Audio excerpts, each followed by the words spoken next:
Hello students, I am Vishnu Sorovar from Sri Saraswati Bhuvan High School, Aurangabad. Now today we will learn the poem from course book of Standard 9, 2.1 Comparison, written by Anonymous, means the poet is unknown here.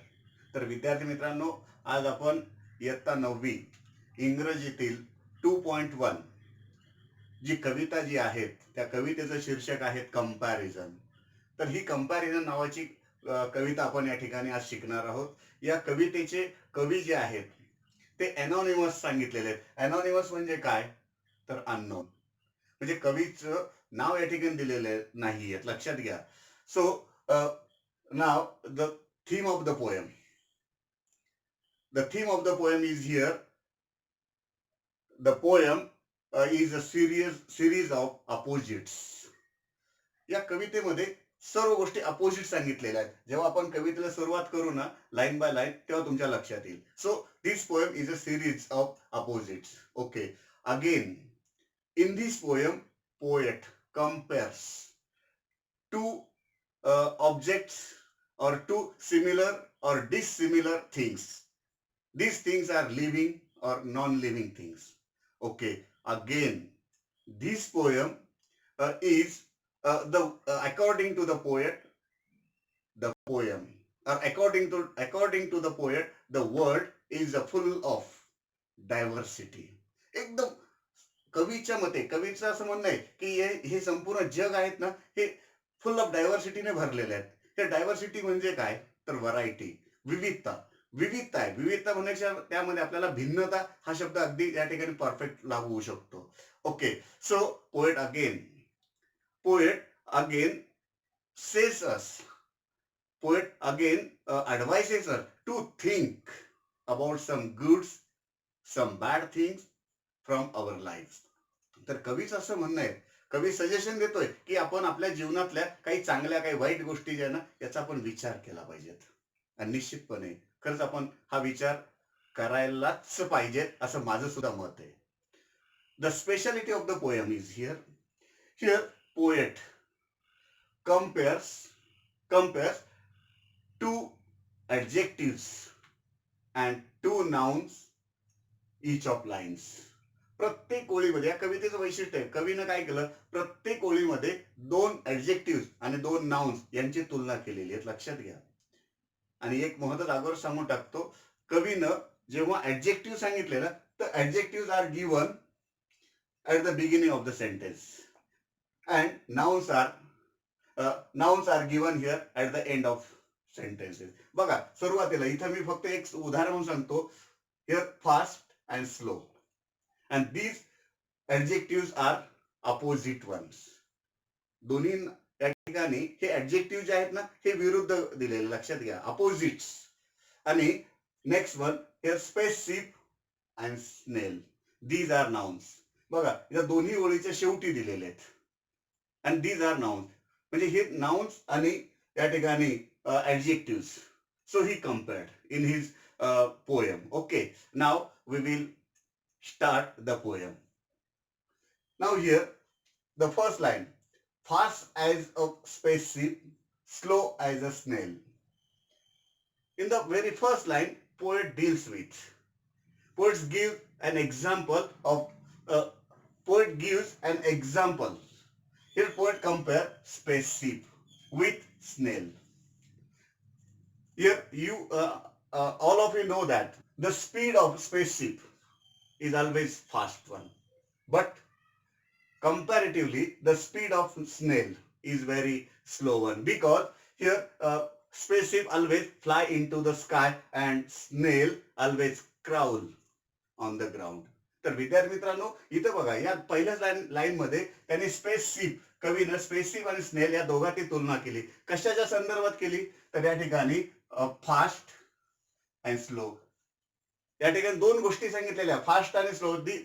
what are these words? These words are for here about the speed.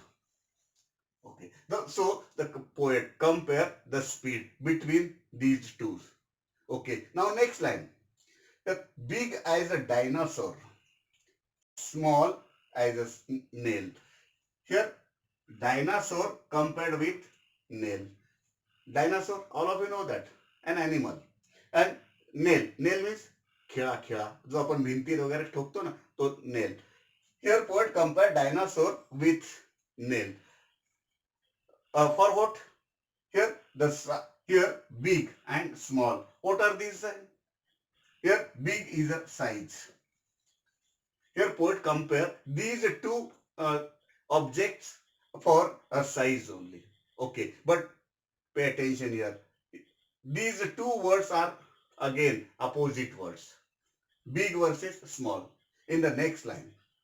विद्यार्थी मित्रांनो इथं आणखी इथं मराठीतून तुम्हाला सांगतो dinosaur नावाचा प्राणी तुम्हाला माहिती आहे, तुम्ही कथेत ते ऐकलेला आहे. आणि खिळा या दोन गोष्टीची कवीनं इथं त्याच्या आकारमानानुसार त्याची तुलना केलेली आहे. आणि नाव next line. Fierce as a tiger, gentle as a lamb. Here two animals are compared here. For what? These two animals compared for their temperament. Nature स्वभाव जसं म्हणतो ना, या स्वभावासाठी दोघांची तुलना केलेली आहे. Here tiger and lamb. All of you know that tiger is a fierce one. त्याचा स्वभाव कसा आहे? हा फिअर्सफुल आहे. And then lamb म्हणजे काय? तर young one of a sheep. मेंढीचं पिल्लू असतं ना, मेंढी, त्या मेंढीचं पिल्लू उकरू त्याला जे म्हणतात ना त्याला लॅम्ब म्हणतात. आणि त्याचा स्वभाव कसा आहे? Here the lamb is always gentle one, अतिशय सभ्य असणारा. So here these two animals compared for there temperament. Then next one, sour as a lemon, sweet as jam. All of you know that lemon and jam. The taste of these two items. Okay, two object. You know that lemon is always sour means आंबट, and jam is always sweet in taste. So here these two items are compared here for their taste. Their taste, T-A-S-T, taste. चव, दोघांची चव या ठिकाणी सांगितलेली. Okay, now next line. Dry as the desert, wet as the sea. Again here desert and sea. These two objects are compared for availability of water. All of you know that in desert there is no water. Water is not available there, and in sea full of water is there. बघा या ठिकाणी दोन गोष्टी, dessert म्हणजे वाळवंट आणि C म्हणजे समुद्र, या दोन घटकांमध्ये तुलना केली. कशासाठी? All of you know that desert is always we can see dry. आपल्याला माहिती आहे वाळवंट म्हणल्यानंतर जे पाण्याची उपलब्धता नाही आहे तो कोरडा असतो, आणि सी म्हणजे तो समुद्र, तिथं पाण्याची उपलब्धता असते, म्हणून त्याला म्हटलेलं आहे availability of water is compared here. Now in next line, square as a house and round as a pea. Here two things, house compared with pea. All of you know that, or we can see house are always in square size. Square म्हणजे काय? तो आकारमान and pea म्हणजे काय? तर वाटाणा, वाटाण्याची शेंग असेल त्यातला तो वाटाणा असतो ना गोलाकार, तो वाटाणा. The shape of P is always in round. So here these two objects are compared for their shape. आकारमानाच्या या ठिकाणी तुलना केली. Now next, cool as a cave, warm as a toast. Here cave and toast, these two objects are compared here. You know caves are always, we can feel coolness, and we taste here toast म्हणजे काय? तर आपण जे पाव वगैरे खातो ना, bread, तर त्याची तो कसा असतो?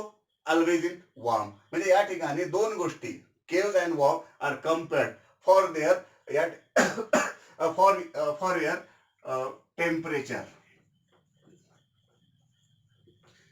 दोघांतलं तापमान याच्यामध्ये त्या ठिकाणी तुलना केली. लक्षात घ्या. Here noisy as a road reel, quiet as a ghost. noisy as a road drill. While the drilling on the road is going on at that time, it creates too much noise. And this noise compared this noise of the road drill compared with ghost. But poet compared ghost. इथं आश्चर्याची गोष्ट आहे. Poet compared ghost is always quiet. तो खरंच शांत असतो का? Okay. According to the poet, so poet compared here road drill with ghost again, म्हणजे त्यांच्या आवाजाच्या संदर्भात त्या ठिकाणी तुलना केलेली आहे. So sound is compared here. The next one, strong as an ox, weak as kitten. Here ox म्हणजे काय, तर बैल. हा बैल कसा असतो, all you know that. Here ox are always in strong one. तो पॉवरफुल आहे, त्याची फिजिकल पॉवर जास्त आहे than kitten. Kitten means young one of cat. मांजरीचं जे पिल्लू असतं याची जी तुलना केलेली आहे. So here ox and kitten both are compared for their physical power. Physical power, or we can say strength. And again, here hard as a rock, soft as a mitten. Here, all of you know that rock. The speciality of rock is hard one and mitten. What do you mean by mitten? Mitten म्हणजे काय, the hand gloves. Hand gloves, आपण हातात जे gloves घालतो ना, किंवा लहान बाळाचे असते किंवा आपले असते, ते कसे असतात, सॉफ्ट असतात, मऊ असतात. So these two objects are compared here for their firmness. Okay, so hard, one is hard, another one is soft. Okay, now in next line, dark as a tunnel, light as the moon. Here poet compared tunnel with moon. कवीनं या ठिकाणी या दोन गोष्टीमध्ये तुलना केलेली आहे. First one, tunnel means बोगदा. आणि बोगदा म्हणजे काय, तर डोंगर रांगांमधून रस्ता तयार करण्यासाठी एक बोगदा तयार केला जातो आणि त्या बोगद्यातून या ठिकाणी वाहतुकीचे मार्ग सुरळीत चालू होतात. त्याला या ठिकाणी बोगदा असं म्हणजे टनेल असं म्हटलेलं आहे. So poet compared tunnel with moon. Here we can't see anything in the tunnel because of darkness. Again, we can't see anything in the night time. But when there is full moon, we can see each and everything. So these two things, tunnel and moon, are compared for their brightness. तर विद्यार्थी मित्रांनो, इथं tunnel आणि moon या दोघांची तुलना केलेली आहे. ही त्यांच्या ब्राईटनेसच्या संदर्भात केलेली आहे. So the first word here dark, opposite word is given here light. Okay, now in next line, night time midnight, day time noon. Again poet compared here midnight मध्यरात्र ज्याला म्हणतो ना आपण. And here again next word is given here, that is noon. This is noun. This noun is compared with this noun. म्हणजे या दोन noun मध्ये तुलना केलेली आहे, मध्यरात्र आणि माध्यान्ह, दुपार. याला दोन्हीचाही वेळ लक्षात घ्या. माध्यान्ह कशाला म्हणायचे, तर दुपारचे 12 वाजणे आणि मिड नाईट रात्रीचे 12 वाजणे. म्हणजे दोन्ही काय आहेत लक्षात घ्या. So both midnight and noon both are compared for their zenith. Zenith means सर्वोच्च बिंदू. बघा 12 वाजले असं जेव्हा आपण म्हणतो 12 वाजणे म्हणजे काय, तर दोन्हीचा हा माध्यान्ह वेळ असा मधोमध असणारा हा वेळ त्या ठिकाणी सर्वोच्च बिंदू आहे. तो वेळ त्या ठिकाणी कम्पेअर केलेला आहे. Okay, now next line, tall as a giant, short as an elf. Again here poet compared giant with elf. Here elf means very very short, very very small fairy. Fairy म्हणजे परी, अतिशय उंचीला कमी असणारी जी परी आहेत ना, तिची तुलना केलेली आहे. कशाची केलेली आहे, जायंट म्हणजे राक्षस. आणि या दोघांची तुलना कशासाठी केलेली आहे लक्षात घ्या. So giant compared with an elf for their height. For their height. त्यांच्या उंचीशी केलेली लक्षात घ्या. So here giant we can see giant are always in tall, but and elf are always in short one. Okay, then next line, crooked as the mountain path. Here crooked as a mountain path, straight as a self. Here self means rack. आपल्या प्रत्येकाच्या घरामध्ये rack आहेत. So we can experience or we can see the self are always in the straight form, but mountain path are always in a crooked form. Here crooked म्हणजे काय तर नागमोडी, वाकडा तिकडा रस्ता. डोंगर रांगातून आपण किती जरी बघितला तर रस्ता हा वाकडा तिकडाच असतोय, क्रूक साईज असतोय, म्हणजेच अर्थात त्याचं स्ट्रक्चर जे आहे. So this mountain path compared with a self for their structure. For their structure, sometimes we can say form. त्यांचं आकारमान जे आहे या आकारमानाच्या संदर्भात या ठिकाणी या दोन ऑब्जेक्ट मध्ये या ठिकाणी तुलना कवीने केलेली आहे. But in the last line, this last two lines, poet advises us, poet encourages us. The world is full of opposites. The world is full of opposite, a variety of opposite. A large variety is there. A large, what we can say, opposites are there. Okay, a series of opposites. A vast opposites are there. या जगात जर बघितलं ना, जिकडं बघावं तिकडं opposite आपल्याला बघायला मिळणार आहे. म्हणजे अपोजिट म्हणजे काय तर या ठिकाणी व्हरायटी बघायला मिळणार आहे आपल्याला आणि विविधता बघायला मिळणार आहे. आणि त्या विविधतेत काय आलेलं आहे, फुल ऑफ अपोजिट म्हणल्यानंतर त्याच्यात काय करायचे, आपलं काय कर्तव्य आहे. So think of some yourself. तर here poet advises us to think some, to advise us, so think of some yourself. तर आपण त्याचा विचार करा. आणि कशाचा विचार करा, think of some good, thinks of some bad. आपल्या जीवनात ज्या काही चांगल्या किंवा वाईट घटना आहेत याचा आपण विचार करा. आणि फक्त विचारच करायचा नाही तर विचारून करून काय करायचे. So live yourself happily and let live others happily. तर आपणही तुम्हीही आनंदाने जगा, सुखाने जगा आणि इतरांनाही आनंदाने सुखाने जगू द्या, असं या ठिकाणी कवीनं शेवटच्या या दोन ओळीमध्ये त्याचं कन्क्लुजन केलेलं आहे. तर विद्यार्थी मित्रांनो, I hope you understood the poem. Thank you.